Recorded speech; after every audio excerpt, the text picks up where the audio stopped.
डोंगेकडे बघ. कशाला बोमलाला गळा पडू ना. अभि ते पूजेचं लग्न ठरलंय.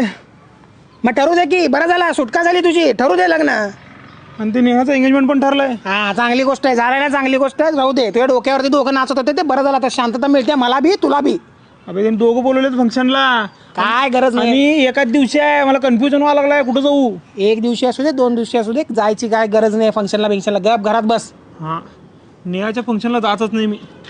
नेहाच्या फंक्शनला बी जायचं नाही आहे, पूजाच्या फंक्शनला बी जायचं नाही आहे, समजलं का? नाही बघ क्या, पूजेच्या फंक्शनला जावं लागतंय. कशाला? तिला एक लहान बहीण आहे, मला लय आवडती. अरे तुला लाज वाटते का? किती जण आवडते तुला? ती पूजा झाला, ते नेहा झाला, तर त्यांच्या बहिणीच्या मागे लागला का? हळूहळू त्यांच्या खानदानामध्ये जातो वाटायला तू. तुझ्यासोबत हिंडाला लाज वाटते मला. पोरींमध्ये माझी इज्जत कमी व्हायला तुझ्यासोबत हिंडतो म्हणून ना. गाडीवर बसल्यावर पोरीच दाखवतो तुला, दुसरा काय दिसत नाही का रे? येणार आहे की नाही लग्नाला? येत नाही लग्नाला. घेऊ नको, बरं एक काम कर. काय काम आहे? ते परवा तू नवीन शेरवानी घेतला की ते जरा दे की, लग्नाला घालून जायचं. नाही रे, नाही. उघडं जा, मला काय सांगायला जा. दे की. नाही असं करतो. हा, असंच हीच कर. का दोस्ती? हा, हीच दोस्ती. जा.